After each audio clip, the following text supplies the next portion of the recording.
for the last 10 years. We all want to win the Stanley Cup. Welcome to Mile High Hockey Lab. Mile High Hockey Lab. Playoff edition. It's over! They did it! They did it!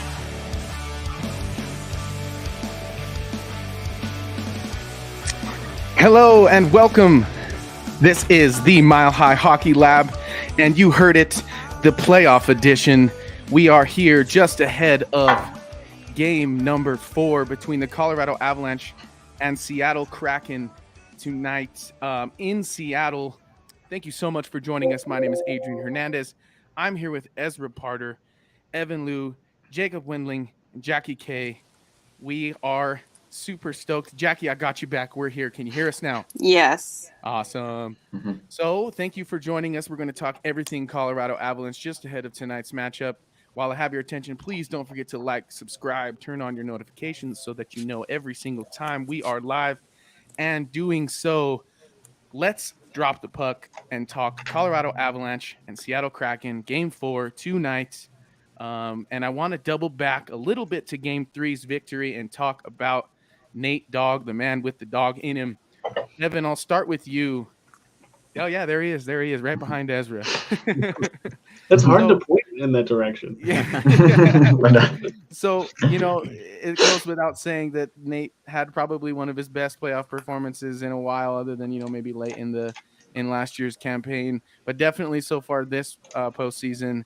Evan, what do you think about Nathan MacKinnon's performance? And I just want to drop a crazy stat on you before you mention your comments. He has 3 more points than Steven Stamkos in 43 less playoff appearances.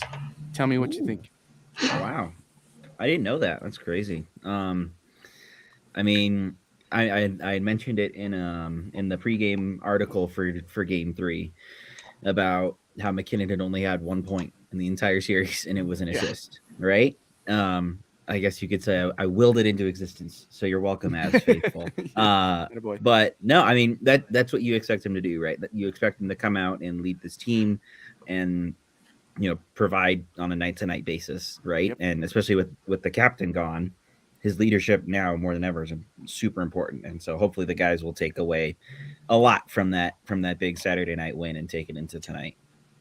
Yeah, and I'll send this one over to Jackie. I totally agree, Evan. A lot of people thought that, the narrative after Game 3 was that Nathan MacKinnon just kind of put on a show and stole the game. Do you think that that's true, or does that kind of sell the game in and of itself short? Yes and no. Looking back on it, probably his goals will be the most memorable, but I think the story of the game was definitely like the combination of what he did plus Mikko and Makar. It was like the stars elevated, so I think that's more like the true narrative, but he definitely has a flair for those really flashy goals. Yeah. He loves the first round. I think after he put like 20 points on Arizona in the first round, like that's skewed his numbers incredibly after that. Yeah. But like he always seems to really start hot in the playoffs. Yeah, and that's a good point. I feel like if you are looking at a first round matchup against the Colorado Avalanche and Nathan MacKinnon's not at the top of your matchup board, you might be making a mistake. But at the same time, it's just so hard when you have Mikko Rantanen and Cale Makar, also pitching in. And that leads me to my next question, which I'll send your way, Jacob. It feels like at least in this series so far, the Avs have gotten their wins largely on the back of production from their key players and superstars. Do you think that that's something that's sustainable, at least in this round? And then what do you think maybe if they potentially move on, is it sustainable deeper into the playoffs? Yes and no. I think it depends on what we mean when we say the word production. Because if the lower lines are driving play and they're not stuck deep in their own D zone, and they're tiring out the lower lines, and the Avs are playing kind of their style of game, that high tempo, high pressure style of game, then I think, you can kind of, just depend on the big guys for scoring, because that's why they're there, right? the issue I think would be if those lower lines aren't pulling their weight and they are playing, in their own end for most of the game, then I don't think it's necessarily a sustainable type of production that the top lines are doing, because then, they have to do everything. So Yeah. I think if the bottom 9 are able to take some pressure off of, I guess, well, now Miko's on the second line, so bottom 6 are able to take some pressure away off the top 6. Just in terms of puck possession and defending and keeping the other team back on their heels, I think that this can be a sustainable model. But if everybody's pushed back in their own defensive end, eventually it'll end in catastrophe. Yeah, that's what I worry about, and I think you can't expect your stars to be on every single night. I think we saw that in Game 1. That it's not something that, especially against teams deeper and deeper into the playoffs, if that is your goal, to get deeper and deeper. Obviously, it's everyone's goal this time of year. But Ezra, I feel like it's not necessarily one of those things that has been all that glaring, although true. But we've been beaten over the head with the narrative that Seattle is the deeper team. Has that shown itself in your eyes, or has it been more of about the Avalanche kind of shooting themselves in the foot and giving Seattle's depth opportunity? I mean, I think that's a great question. I think it's definitely the case that Seattle has shown that it has scoring from all around the lineup. That can't be denied. They've gotten goals from every line at this point. But I think that the Avs lost one game on the back of their own mistakes, and they won 2 games on the back of their own strength. So, Yeah. It really comes down to how the Avalanche play, not so much how the Kraken play. They're doing their best, and their best is pretty good. Yeah, I wrote in the pregame today, and if you haven't checked it out, head on over to milehighhockey.com. We have all of your previews for every single playoff game, and then we also dish out a live thread that you can jump on if you have not access to the game itself. You can actually kind of follow along via our Twitter exchange. But I wrote in today's preview that I don't mean this as an insult to Seattle, because I do think that they're a great team, but I don't think this matchup is as close as it seemed so far, based on the results. And I do think it's heavily influenced by the fact that the Avalanche have kind of shot themselves in the foot in certain scenarios. I mean, I think Mikko put it best. They had 20 bad seconds in the second period of Game 3, and they gave up 2 goals and the lead. So I think if they cut down on those little things, the Avs can really start to get ahead of this matchup. And that kind of all starts with tonight. And heading into tonight, we saw kind of the usuals, one unexpected sort of, but that hit the wire a couple days ago, which is Nichushkin not on the ice today. Helm also not on the ice, as well as Jack Johnson. Evan, I'll send this one your way, Mr. Managing Editor. I don't want to necessarily get too deep into the Nichushkin conversation because I got ridiculed online for doing so, but it did lead to some shakeup in the lineup. What did you think of those lineup changes, and how is it going to sit for you? Do you think they'll go with a similar lineup tonight? If it ain't broke, don't fix it, right? Yeah. So I think they're just going to go roll with the same thing for game. I almost said Game 3, Game 4 tonight. I think the unique thing that I took away from that lineup when I first saw it, because I missed the majority of the game on Saturday, was seeing that Newhook got demoted to the 4th line, whereas then Nieto had moved up to the 2nd line. Now, I don't know if it stayed like that for the entire game or if it had been switched around every once in a while. Maybe somebody who watched it more closely can take a stab at that. But I think that's pretty accurate in terms of ice time from my perspective. Yeah. It is. Okay. Yeah. So, I mean, who knows about that? I mean, it obviously sucks for Nichushkin, right? I think I won't get much into it either, but I think the thing that kind of worries me the most is that he left with security from the hotel. Like, if he just had left on his own and traveled back, like, maybe I'd feel a little bit better about that. But since it was like with security and, nobody knows where he is or how long he's going to be out for. I mean, that's obviously the rightful thing to do, but it also sucks, and it leaves the Avs, I think, probably know more so exactly what's going on. So then Jared Bednar can make his decisions on the lineup and how he's going to move forward without him, even if it's not just tonight, right? If it's the rest of the first round, the rest of the playoffs, who knows, something like that. So obviously it just sucks, and whatever is going on, we wish him the best. Yeah, we do wish him the best. And I think that's the main source of people's longing for answers, is just concern based on how I don't know if tight-lipped the situation is out of the Avalanche camp, which is their responsibility and their it's what they get to do. So I don't have any problem with it. I just think that that's what has created a lot of this room for people trying to connect the dots themselves, when in reality, you know, we could be told maybe a little bit more, but that's not up to us. Jackie, Evan touched a little bit on Alex Newhook and how it seems like he and Dennis Malgin and a few others aren't really getting much ice time. Typically that indicates that the coach is having a tough time justifying putting them on the ice.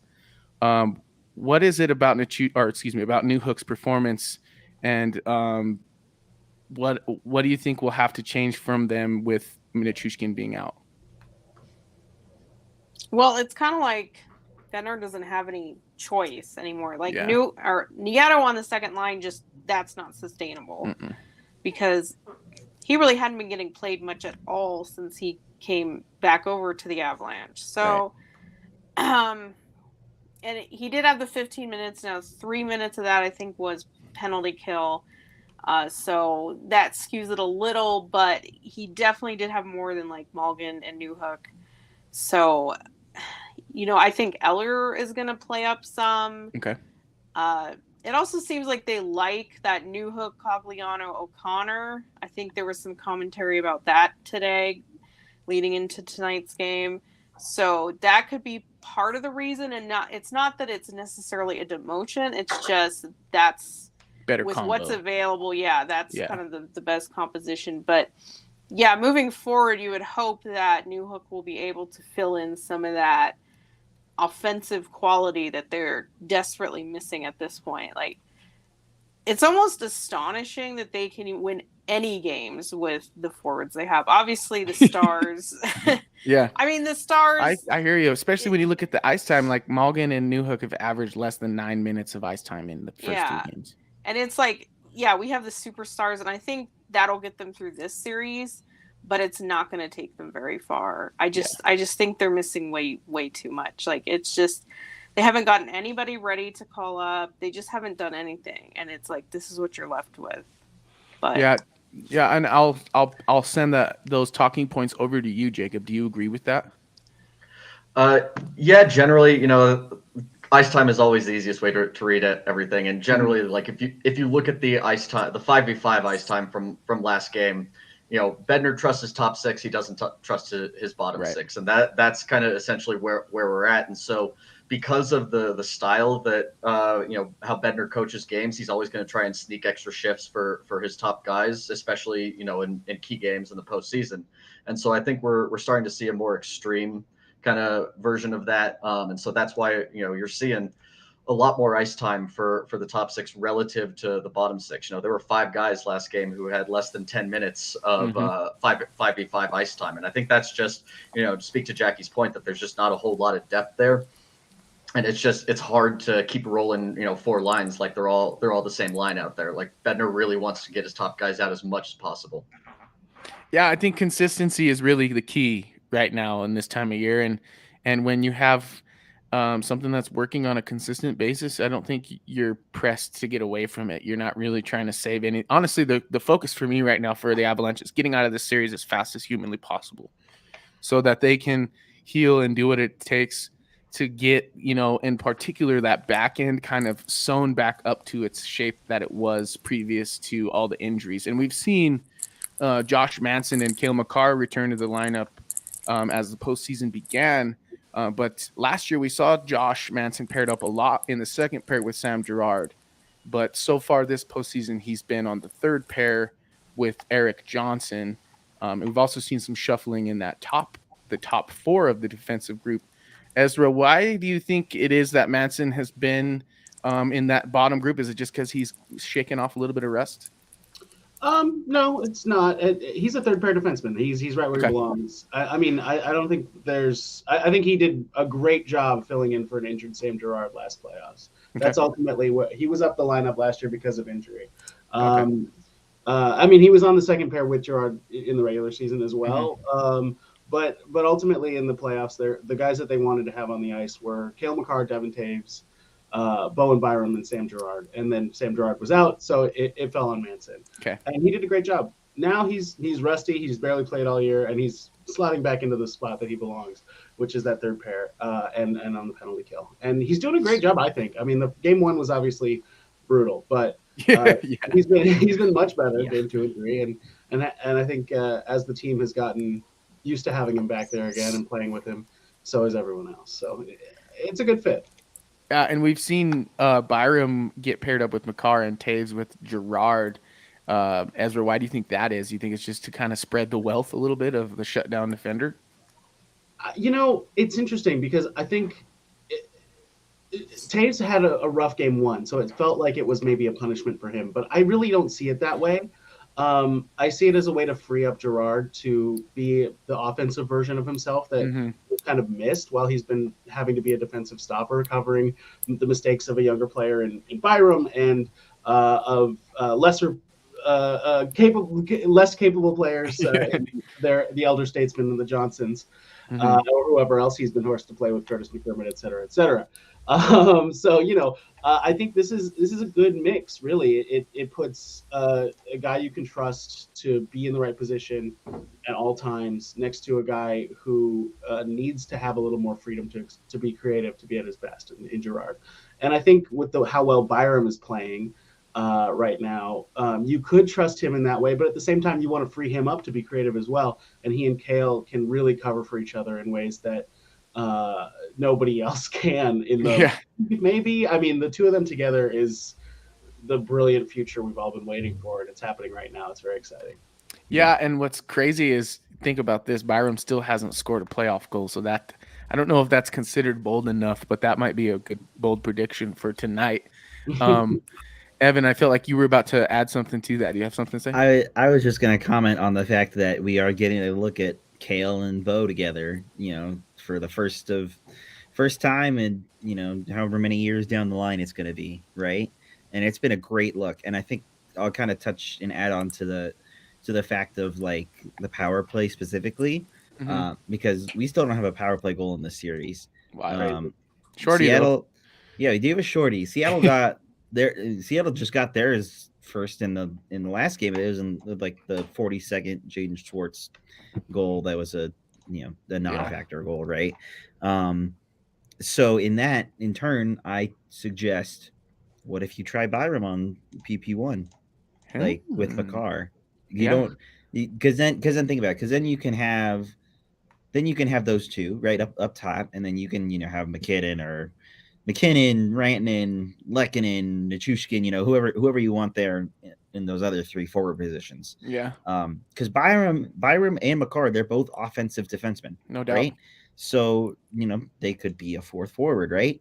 I don't know. It wouldn't hurt to try, I feel like. Maybe not in the playoffs because it's the playoffs, right? But maybe, start it next season or something like that. That's an interesting point, though, because if you think about it, the second power play unit has 3 defensemen on it. It has Taves, Gerard, and Byram. So it almost would add a little bit of balance to those power play units if you did move Byram to that first unit. Jackie, Bo and Byram's kind of your person, the one that you like to talk a lot about. What do you think of that? Well, yeah, more Byram's always good. Yeah. I do feel like in general they leave a lot of creativity on the table when it comes to the power play. Like, I know it's top 5 in the league, and that's pretty good, but like exactly in this type of circumstance, I actually didn't realize they haven't scored a power play goal yet this series. Yeah. So that is something that should be a concern because, one, yes, it is a matter of time, but 2, like, especially when you might not get a lot of 5-on-5 scoring because all your forwards are gone, you absolutely are going to have to score on your power plays. So, I wish that they would. I'm glad that they went with the 3D power play. I think that's one thing that I've been talking about for years, and they finally did it. But it's just so conservative to do it just on the second unit, and especially in the playoffs, they're getting like 15 seconds. Yeah. Like it's like nothing. So yeah, I agree. Like, there should be maybe not like your first look of the night, maybe make that a little bit more standard, but like if you've gone through 2-3 power plays and you still haven't scored, you've got to pull more tricks out of the bag. And I think yeah, definitely moving Byram on that first unit is one thing. I would love to have Kale freed up more as a shooter. Like he shouldn't always have to be back on the blue line with those quarterbacking and with those longer range shots. Like if he was moved down closer to the net, he can shoot on either side, and his shot's good enough to score from there. So yeah, look no further than that clapper from basically the circle. So because that face-off didn't come far back to the blue line, he came and got that thing and just exactly. He loves it. Shooting. Yeah, that's a good point. He loves shooting from there, from like the top of the circles. That's like his shot. Mm-hmm. So if he could be freed up to actually get set up to shoot from there on the power play, I think that would be so dangerous. Yeah, we've actually seen him and Makar kind of switch roles. McKinnon and Makar switch roles in that regard, where Makar will kind of go almost to the OV office and start slapping away at those one-timers. Ezra, what do you think about the power play? What kind of adjustments would you make, or do you feel like they're doing the right things? We just haven't seen it result in goals yet. Yeah, I mean that's what I wanted to jump in and say here is the power play is cooking. It's not scoring. Yeah. But man, they look so good. They look so good. They're snake bit a little bit. They've hit it, I think, 4 posts on the power play, if I'm remembering correctly. They've right. McKinnon's blasting shots off people's shin pads all over. Whitney C's asking, has Byram ever quarterbacked the power play? And yeah, definitely with Makar out, Byram got some time on the top unit this season. So did Devon Taves, but he also has quarterbacked the second unit when Taves was on the first. So yeah, Byram's had If we also mean like when he was in junior, I mean he was clearly the best player on his team. Also with Team Canada at the World Juniors. So there's another possible creative solution is let Makar be freed up for the shot and have Byram quarterback that first unit. What do you think of that? Yeah, I mean, I do like that. I do like that idea. I think that's a fun idea for sure, and I think it could be a good power play. But I also think what they have going is working. The thing that gives me pause on saying things are working is Nichushkin's gone for however long. So he's a big part of that. He's a big part of why that power play has looked so good. It still looked good in game 3 with, I think it was Rodriguez who got moved up to the top unit. But you know, it could be worth giving Byram a shot there and letting Rodriguez and Newhook keep being the forwards on the second unit with, I guess, maybe Malgin. But yeah, I mean, with how much they're giving the top unit over the second unit, it seems like you got to get your time-wise. Yeah, it seems like you got to get your 5 best players out there, and I think Bowen Byram is in that mix. Yeah, I think so. Yeah, at this rate, like you mentioned, without basically your 2 best power forwards. Yeah, I think that's the case. Jacob, I saw you nodding your head. In front of the net. Yeah, exactly. Jacob, I saw you nodding your head in agreement when Ezra mentioned that the power play is cooking. What's your take? Yeah, I mean, I don't think that we need to freak out after a few games, especially when we've got, one of the games has been a complete throwaway game anyway.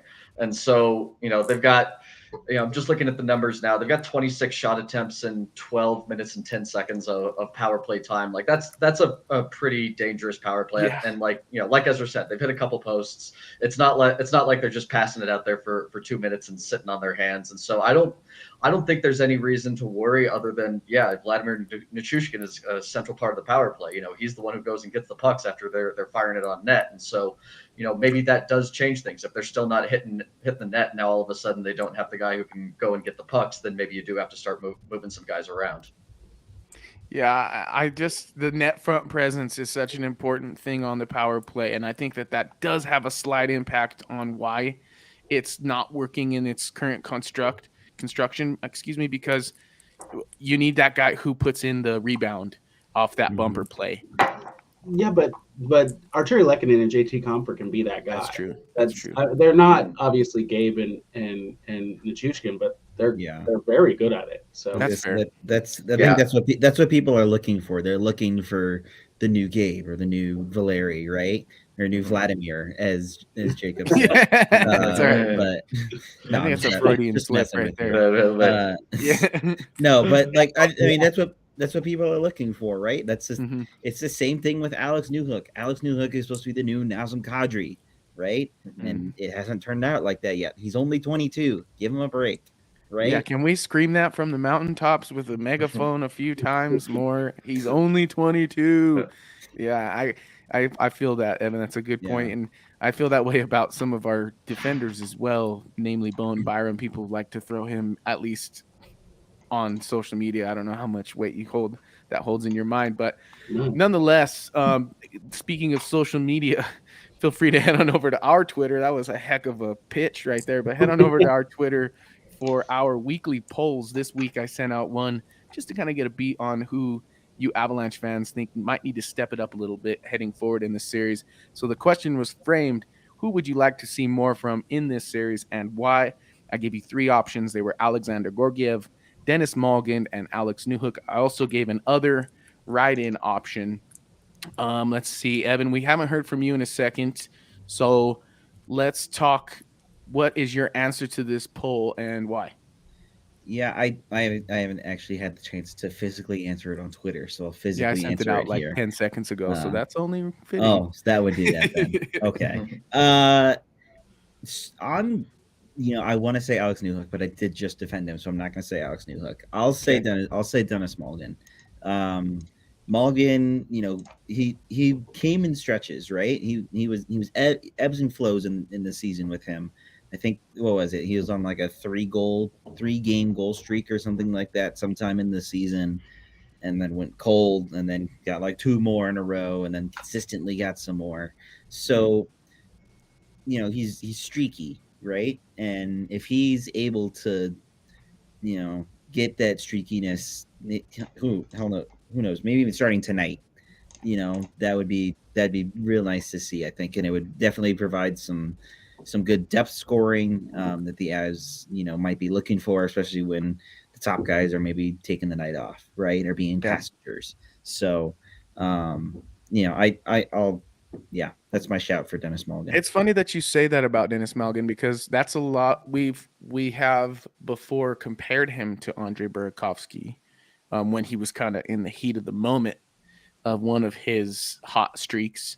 And he is very much, like you mentioned, like Burakovsky in that he does have those hot and cold streaks. Jackie, so far this poll is kind of surprising me. I was expecting people to answer Alexander Georgiev, and we're getting 46% of the vote so far is for Alex Newhook. What do you think? Why might that be? And do you agree or disagree with that? My answer is a little bit different, but I'll get to that. Okay. Between the two, I think Newhook does have the spotlight on him. People want to see a big goal, a big performance. Like Georgiev, it's interesting you frame it that way because it's kind of like, I don't know, has he not been holding up his end of the bargain? Like, I think he has let in a few goals that maybe he shouldn't have, but he's also shut the door and made timely saves. He hasn't lost the game. Like, I don't think he lost the first game. So at this point, I would say that he's been meeting expectations. Mm-hmm. I think everybody basically has. I don't know. I don't really feel like anybody has just really, really disappointed. I think there's always hope. Like the Malgin thing, but he's tertiary scoring. Yeah. Anything you get from him is a bonus. So, I mean, it would be awesome if he could step up and have a huge game, but do you really expect that? I don't know. And Newhook, you expect more from, obviously, because of the ceiling and everything. But until he's in a better role, I'm not going to expect him to score 2 goals tonight playing with Logan O'Connor and for 10 minutes. Cogliano. Goal every 5 minutes. That's a goal every 3 shifts, if that, 2 shifts. I think somebody that could contribute offensively to see more from, I would say Gerard. I'd love for him to have a big performance to shut everybody up. And 2, I like the pairing with him and Taze. It worked well when Makar was out, and they went to that at the end of the season. And I think it's freed up Taze actually to be a little bit more offensive, which is how we saw him score the goal. And he's got a couple assists. But so I've noticed Gerard hasn't really been shooting the puck or anything like that. And so I think he has more to give offensively, which I think people wouldn't say. People would just say he needs to grow and get bigger and hit people, which he does hit people. He needs to grow. They're just not noticing it. But I think for me, what I'd like to see from him is just be a little bit more aggressive offensively, and I think that can make a big difference. Yeah, I'd like to see him be a little bit more of like the play creator that he was earlier on in his campaign with the Avalanche. I think he suffers from being found out a little bit in having played more than most young guys in his style, and I feel like teams have made adjustments that work against him. But that said, that doesn't mean he doesn't have the potential to go back to doing exactly that to certain matchups. I will say though, just to get back to how you asked, you kind of mentioned that it's interesting that I framed it with I thought Georgiev would get more votes. I only think that because I feel like a lot of fans have voiced their displeasure in it seemingly being like Grubauer is the better goalie so far in this series.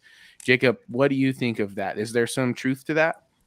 I mean, in game one, he was the better goalie. And so, there's only been 3 games in this series. So at minimum, he's been the better goalie in, a third of this series. Like, this is the problem with like trying to make grand proclamations around, small sample sizes, is that essentially from after the first period of game 2 onward, the Avs have basically been the Avs. And I think that they've been playing pretty much up to expectations. And so like when we talk about this series, to me, there's a pretty big dividing line after the first period of game 2, where it's just not the same team that we're talking about. If I had to point to any one thing that, needs to step up in the series as a whole, I would say the fourth line. And, we've had, I think, 3 different fourth line combinations in this series. So it's not like you can really say what, one individual needs to step it up, but Logan O'Connor has been the only guy who's played, on the fourth line in every single game. And in every game, the fourth line has basically been truck sticked. Matt Nieto, Darren Helm, and Logan O'Connor in 5 minutes and 50 seconds of time together had 22% Corsi and 1% of expected goals. And like, you don't need to, you don't need to have your fourth line driving the play and, but like they got to at least play to like 40% expected goals, something like that. Like if your fourth line is spending all this time in your own zone, pretty much every shift, that leads to this imbalance in ice time that we talked about earlier in the show, where Bednar just doesn't trust them and he's going to, keep hitting the first and second lines as much as possible. That's an interesting point. And Ezra, you mentioned last week, part of your bold prediction was that you thought that the Avalanche fourth line would score before the bottom 6 for the Kraken. You look, yeah. So that didn't happen, obviously, by your hilarious reaction. Are you seeing the same thing as Jacob is? That changed, I think, what was it, a minute and 20 seconds? Yeah, I mean, I think that there hasn't been a consistent mix there, and that was a strength of the team last year. Was you had Helm, Cogliano, and O'Connor together every game doing what they do, and now with different guys down there, it's every night. It's just not the same. I think a big part of that is Helm. Frankly, I mean, he's not the most important injured player. That would obviously be Gabe Landeskog, but he is an important piece who drove that fourth line's play. And with Cogliano also coming back from injury and maybe not being 100%, he hasn't been the same guy either. So, I think you need O'Connor to step up in a way to fill that role. And you also need Newhook to step up and play that kind of game with pace that I think he's gotten better at. It's not really where I want him to be long-term, but he's gotten better at doing it when needed. So we'll see how it goes tonight. I think, my expectations for the team are high, and my expectations for that line are not that high, but that's fine. They just have to do enough to get by, and hopefully tonight they do. Yeah, that's a good way to put it. Good enough to get by, and like Jacob said, like 40%. You don't need to win; just don't get destroyed. Like, exactly. Well, I think last week in our episode, Jacob, you put it like, I don't expect you to outscore the bottom 4, but just don't get outscored by a ton is essentially how you put it. So, and that kind of happened in game 1 and didn't sort of happen in the following 2 games, which is, although it happened a little bit, not quite to the extent it did in game 1, which is funny. I'm going to kind of open this part of the show up to everybody, but I wanted to dish out kind of one of the talking points that I wanted to think of, which was the way the Avalanche have started these first 3 games, and it seems as though the Kraken have gotten out on the front foot. I do feel like in game 3, the Avs were skating well to start the game, which was a change. But I do think that the Kraken have had a little bit better execution early on. Evan, is there any explanation? Can you offer me any explanation to that? And then when you have answered that, everybody's just open to communicate. You know, I think it might just have to do with the fact that it's Seattle's first ever playoff series, and so they're getting you know, hyped up in the room and like coming out guns a-blazing, right? Yeah. And you know, oh, nothing's going to stop us in the first 5-10 minutes of a game, right? And so they're going to bring that energy, they're going to bring that push and that power, you know, right away, right? Mm-hmm. Whereas I think the Avs are kind of more methodical. Like they'll grow into the game and, you know, try and get a feel for things to start off with, and then, you know, decide their point of attack, I guess. Right. Gosh, I'm sounding like my political science capstone right now. This is the strategy. This is the strategy and the way I have to go. No, but no, I mean, I think that's just kind of how the Avs are. The Avs have done this before. They're in this position. They know what to do and what not to do. Obviously, if they did come out hot like that, like Seattle does, it'd be nice for a pace of change. But then again, I don't. As long as they don't do what they did in Game 1, then you know, I wouldn't be too concerned about the slow starts. I wonder for the Kraken if it's like, you know, the phrase, it's better to have loved and lost than to have not loved at all. Is it better to lead and lose the lead or to never lead at all? Because I feel like it's almost demoralizing to have the champs almost down and out in game 2 just to an extent. You're up 2-0, already stole the first road game of the series. You have the potential to really step on the champs' throats.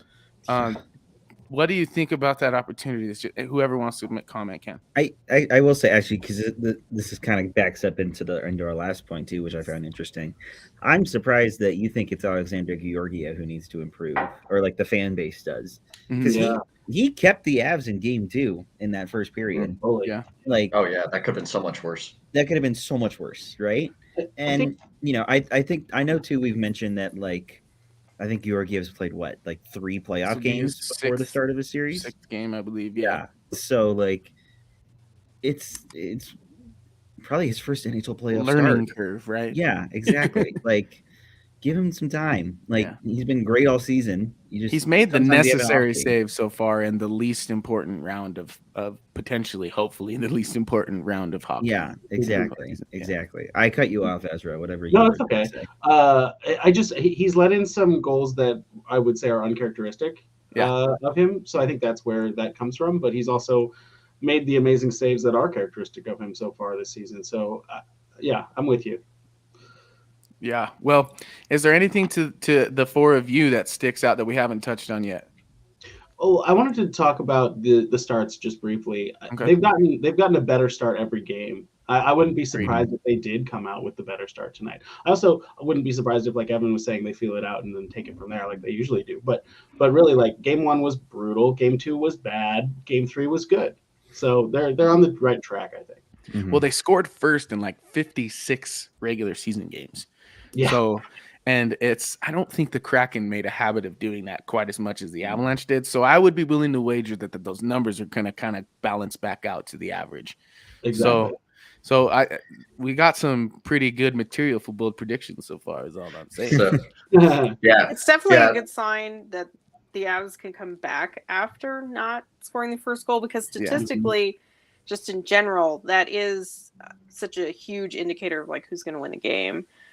I wonder, and I agree with everybody, I think game 3 was better. They just happened to get scored on. It wasn't like as terrible as the first 2, but they've kind of fallen into a trap this year where if they don't really take the team they're playing that seriously, they tend to look like that. And I wonder if maybe the start of this series against Seattle, I mean, I know that they'll say it's 100-point team and blah, blah, blah, but we've seen them kind of like their mentality match basically their opinion of who they're playing.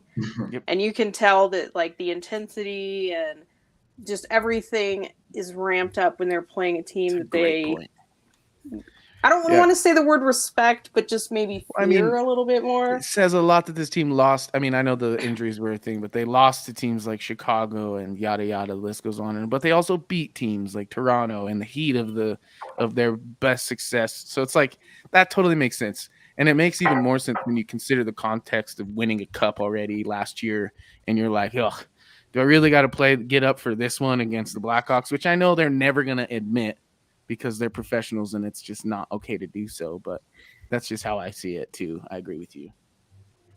I don't know. It's the point about Seattle scoring first, because I think they did make a good habit of scoring first in their own games, but I don't know. I could be completely wrong.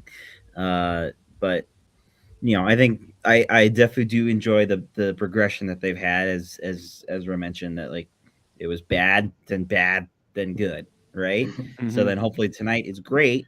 And then, Wednesday night is exceptional, or, something like that. Yeah. So pulling out the big boy words here. There you go. How about we just go over like the general, like the rest of the series? Because I know that we can go into the controversy of the referees and the other Western Conference series, specifically that Kings Oilers game 3 overtime. Oh, do you? You have a lot. I was gonna say, how's the LA stuff out there? I don't know. I just I haven't I don't have a lot of friends here that like hockey. I don't have a lot of friends here. No, I don't have a lot of friends here that are into hockey, so I don't really have like a beat on how the Kings fans are feeling. But I just watching the game last night, it was amazing how much work it felt like the refs were doing to get the Oilers back into it. It was crazy. I know that's a conspiracy theory. I know that's not true, but man, some of the hey, you got to keep promoting Connor McDavid somehow, some way. For real, and that's good for hockey, I guess. So maybe keep doing it. But but the trip call on Fiala, that one alone, I was like, okay, it's real. I'm right. There's a conspiracy. That was insane. I don't know if anybody else saw it, but he literally body checked a guy and got called for tripping. It was insane. Yeah, but it happened twice in 2 different games, by the way. Yeah, two sets of referees called that same terrible call in 2 different games. Yeah, I don't get the instant. This is a whole can of worms that I could do an entire episode on the way of officiating and the way it changes in the playoffs. And I don't mean that like I don't mind the play changing. That's actually what it's all about. What happens is the officiating changes, and that's where I have an issue. And the NHL has a system now where the refs each game for each series are different. So they're moving refs around the country. The refs are getting flown from game to game to game to game. And I question that because one, the refs are probably getting burned out doing that. Mm-hmm. And 2, you can't just adjust to how the refs call the game when it's different refs every game. So I don't know. I don't know why they do that, but maybe it's to avoid any semblance of impropriety with one rep favoring in one team or something like that. I don't know, but you can. There's a pair. I forget who it is on Twitter. There's this guy who tracks the refs. It's not scouting the refs. It's somebody else, but I forget who it is. But he's like this duo. Man, I'm not giving enough information for this to make any sense. But he identified a duo. He's like, that game is going to be a shit show, and then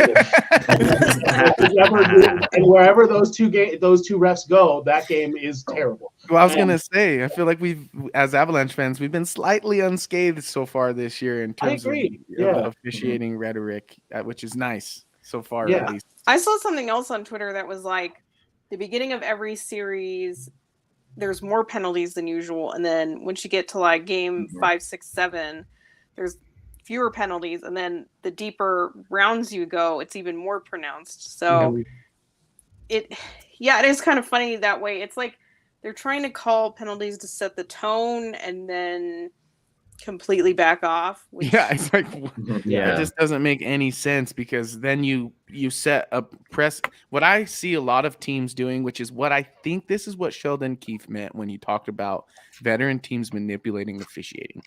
What I see a lot of teams do is they set the line. They force referees to draw a line in the sand, but they put that line at the highest point of what they'll allow in terms of the threshold. So if you move the threshold as far as far to the towing the line of illegality as you can, the rest of the game can be played dang near close to completely illegally. And I think that teams do that, especially teams that are slower.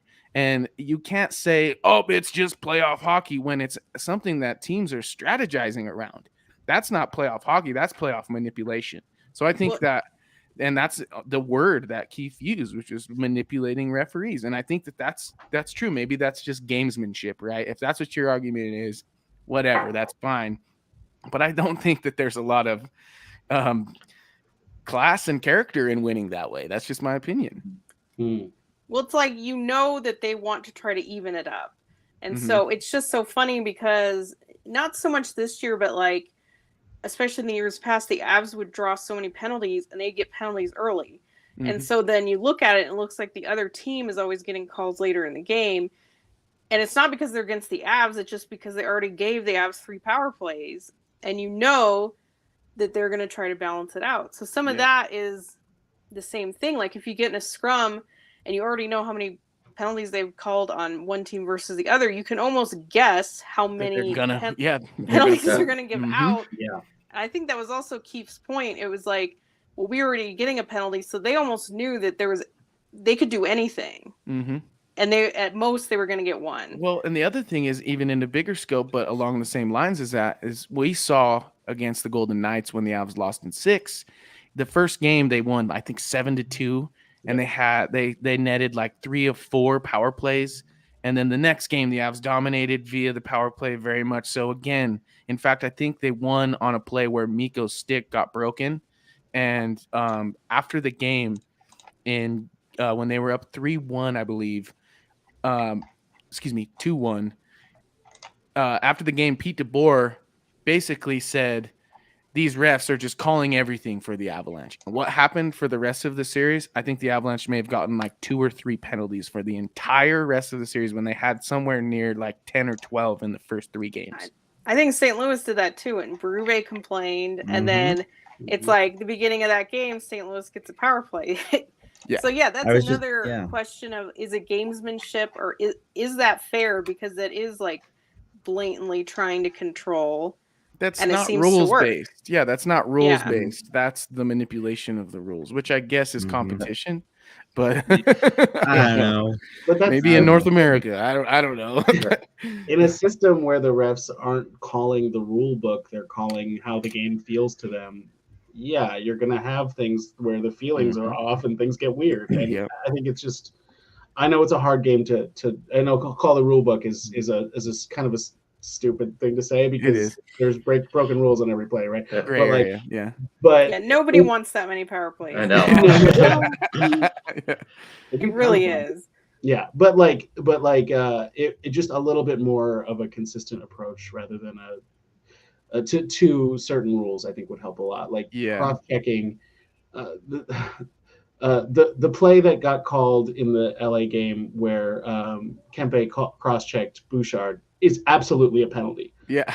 But also that same cross-check happened 10 times in that game where the guy didn't fall down, so it wasn't a penalty.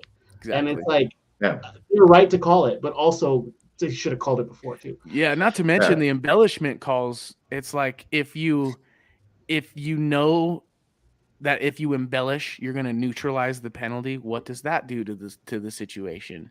You know what I'm saying? So it's like, especially when you consider the balance of the power plays, it's like, oh, I can probably go do something illegal, hope that he embellishes, and hope that both guys go off because we're owed one. And so it just gets so weird. And I feel like if they played a little less to the unspoken rule and played a little more along the lines of just like, if it's that egregious, yes, gotta call it. You know, I get that. Yeah. That's fair. That's what we used to, I feel like what we used to see in like the 90s and stuff was like, was that an absolutely brutal penalty? Yes, I'm going to have to. But in the 90s, it wasn't a penality until you took your stick. Yeah, well, he's missing his ear, so I think we're going to have to call it. Yeah. Gotta love 90s hockey. All right, well, let's move on to this week's version of Bold Predictions. My bold strategy, Cotton. Let's part of the show because I love to make myself sound like an idiot for a living. let's just cover last week's really fast, and I'll do it with one big giant buzzer for everybody. Ouch. We had under 5 total goals, 3-1 Avs in the first game. I don't know. I think you hit the under. Did you hit the under? Or am I losing my mind? Yeah, that's the under. Yeah. No, EJ it wasn't scored. that. No, EJ scores his first goal. That didn't happen. Bottom. was I close feel like with- it's coming though. Yeah. He was Really. close with that empty netter. I was kind of hoping that was just going to be how was he did close. it, That's a but- good point. Bottom wow. 6 goal, Avs fourth line first. That didn't happen. Jackie, you said 2 of 3 of them would go to overtime. Thank God it didn't, since they all started midnight. And you said first 2 minutes, Adrian, in the game 1. That happened almost exactly in reverse. So that's always wonderful. Maybe I should make a bold prediction on behalf of the Kraken this week. But I'll start with you, Ezra. Do you have something for me? Or do you want me to get somebody else?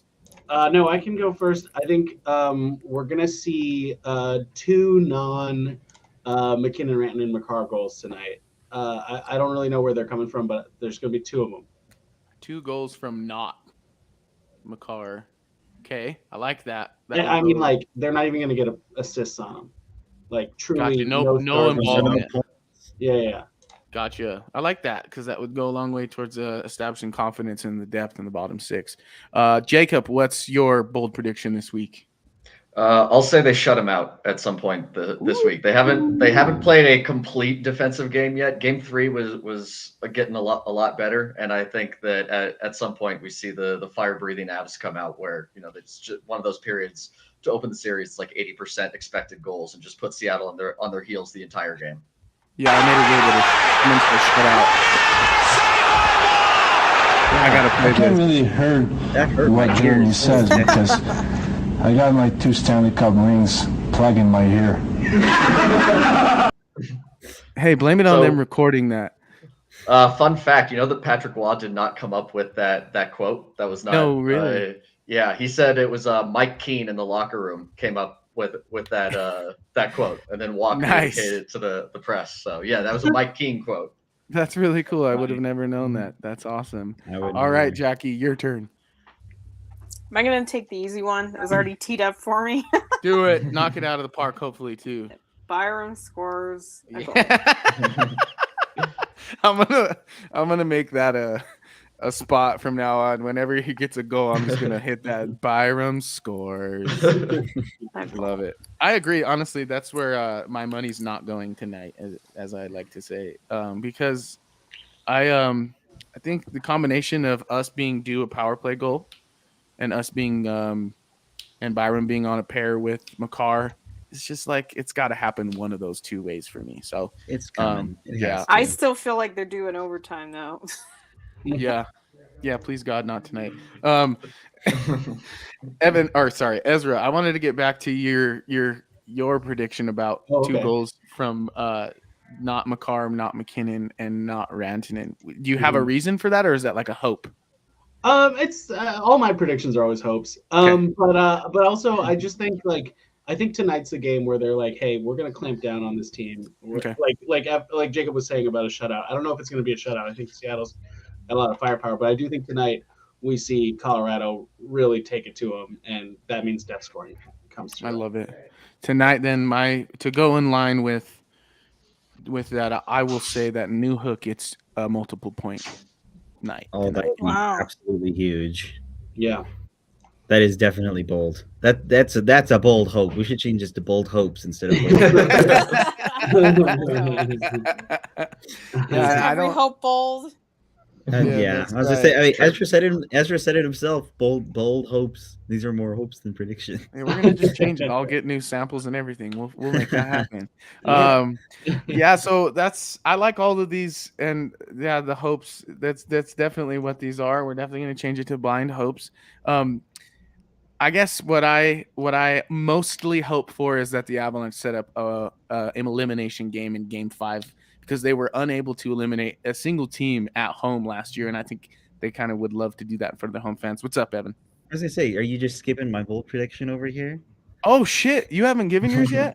Oh, I already wrote EJ scores first goal No, down for you. That Guess we're was doubling my up. last All week. right, One. that was You gotta switch it up rude. every week. That was That's it. rude. I'm This so thing is Zach sorry. Johnson. You're fired. No, I'm just Oh, kidding. No, I'm just man. kidding. I'm kidding. Jeez. No, but All right. no, but that actually leads really well into my bold prediction that I was going to make because I've been holding on to this one now for forever. When doing research for my post game article tonight because I'm already kind of pre-written it a little bit. Whoa. The Avs Wait, have the game not. didn't even happen yet. You got Huh? the script? The game didn't even happen yet. Yeah, I've got the script. I've got the script, and here's what's going to happen. All right. Okay. The Avs are going to win tonight. Yeah, They're going to win tonight 4-2. I like it. And they're going to come home on Wednesday night, and they are going to clinch at home a series for the first time since 2008. Whew. It's So- been that long. Yeah, it has. Since they clinched any series at No, home? At home. Yeah, clinched any series at home. Since Mhm. 2008? 2008 against the Wow. Minnesota Wild. Because I was thinking back, like obviously 2020 was the bubble. 2021 they swept, was it St. Louis? Swept St. Louis. That was the year where O'Reilly put out a thing that said we're gonna win and it's That's gonna right. be fun. Mhm. Yeah, that's right. And then 2019 they beat Calgary in 5. And then 2018 they were out in the first round. 2014 they were out in the first round. 2010 they were out in the first round. So 2008, 15 years. Wow. See, we got So- more milestones to go. That is to a go fun after. fact. Mhm. I know. I was looking back. I was like, "Holy cow, that's nuts!" So, All right. So then, just to recap, I got Jacob predicting a shutout this week. I got Evan predicting a 4-2 victory tonight and clinching at home on Wednesday.